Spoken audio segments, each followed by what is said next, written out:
যাদের রাতে ঘুমাতে দেরি হয় তাদের জন্য একটি গুরুত্বপূর্ণ কথা। এক ব্যক্তি হজরত ইব্রাহিম ইবনে আদহামের সাথে তর্ক করছিল যে বরকত বলতে কিছুই নেই। তিনি বললেন, তুমি কি ছাগল ও কুকুর দেখেছ? লোকটি বলল, জি দেখেছি। শায়েক লোকটিকে জিজ্ঞাসা করলেন, বলো তো কুকুর আর ছাগলের মধ্যে কে বেশি বাচ্চা দেয়? লোকটি বলল, কুকুর। শায়েক বললেন, এদের মধ্যে তুমি কোন জন্তুকে বেশি দেখতে পাও, কুকুর না ছাগল? লোকটি বলল, ছাগল। শায়েক ইব্রাহিম ইবনে আদহাম বললেন, ছাগলকে মানুষ খায়, কোরবানির সময় কত ছাগল কোরবানি করা হয়, এরপরও ছাগলের সংখ্যাই বেশি দেখা যায়, কমে না। এর রহস্য কি বলে মনে হয় তোমার? লোকটি জিজ্ঞাসা করলো, কি রহস্য শায়েক? শায়েক বললেন, একবার ভেবে দেখো, এটা কি বরকত নয়? লোকটি বলল, তাহলে এর কারণ কি যে ছাগলের মধ্যে বরকত হয় আর কুকুরের মধ্যে বরকত হয় না? শায়েক বললেন, এর কারণ হলো ছাগল সন্ধ্যা হতে ঘুমিয়ে যায় আর ভোরে জাগ্রত হয়।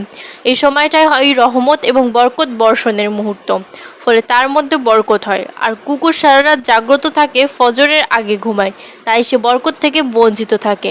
একটু চিন্তার বিষয়, নবীজি সাল্লাল্লাহু আলাইহি ওয়াসাল্লামের সুন্নত হলো ঈশার নামাজ পড়ে ঘুমিয়ে যাওয়া, শেষ রাতে জাগ্রত হয়ে তাহাজ্জুদ পড়া। কেননা আল্লাহর রাতের শেষ তৃতীয়াংশে প্রথম আসমানে নেমে আসে বান্দাদেরকে দোয়া করার জন্য, ক্ষমা চাওয়ার জন্য ডাকতে থাকেন। আর আমরা সারা রাত মোবাইলে, ইন্টারনেটে, হারাম কাজে ব্যস্ত থেকে ঠিক এই সময়ে ঘুমিয়ে পড়ি, আর ফজরের তো কোনো খবরই নেই। আমাদের মধ্যে এমন অনেকেই আছেন যারা যখন শুনেন মসজিদে ফজরের আজান দিচ্ছে, ঠিক তখনই তারা ঘুমাতে যান। তাদের মনে হয়, হায় রে, ঘুমের সময় হয়ে গেছে। কিন্তু তাদের এটা মনে হয় না, আজানটা যখন হয়ে গেছে নামাজটা পড়ে ঘুমিয়ে পড়ি। অথচ রাসূল সাল্লাল্লাহু আলাইহি ওয়াসাল্লাম বলেন, ফজরের কেবল 2 রাকাত সুন্নত সালাত পৃথিবী এবং এর মধ্যে যা কিছু আছে সবকিছু চাইতে উত্তম। সুবহানাল্লাহ। তাহলে 2 রাকাত ফরজের কতটা মর্যাদা হতে পারে? এমন অতি মূল্যবান সময় আমরা ঘুমিয়েই কাটিয়ে দেই। তাহলে আমাদের কাজকর্মে আল্লাহ বরকত দিবেন কিভাবে? আবার আমরাই দোয়া করে অস্থির হয়ে যাই আর ভাবি, আল্লাহ আমাদের দোয়া কবুল করেন না কেন? কিন্তু যখন আমাদের হাতে মোবাইল ছিল না তখন সময়টা এমন ছিল না। আগের দিনের মানুষ সন্ধ্যার একটু পর পর 7-8টার দিকে ঘুমিয়ে যেত। স্বামী স্ত্রী রাতে ঘুমানোর আগে অনেক গল্প করতেন।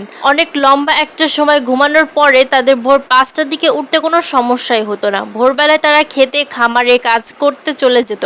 দুপুরের মধ্যে কাজ শেষ করে বাড়ি ফিরত, তারপর বউ বাচ্চাদের সাথে সময় কাটাতে পারত। কিন্তু এখন আমাদের আর সেই সুযোগ হয় না। ঘুমের সময় ছাড়া আমরা আর কেউ বাসায় থাকি না, শুধু কাজ আর কাজ। আমাদের সামাজিক বন্ধন ঠুনকো হয়ে যাচ্ছে। নারীরা তাদের সঙ্গীর কাছে সময় ভিক্ষা চাইছে, পুরুষেরা তাদের নারীর কাছে সময় ভিক্ষা চাইছেন, কিন্তু কেউ কাউকে সময় দিতে পারছেন না।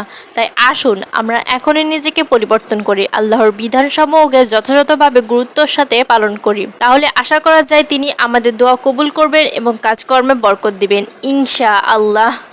মহান আল্লাহ আমাদের সবাইকে বোঝার তৌফিক দান করুন। আল্লাহুম্মা আমিন।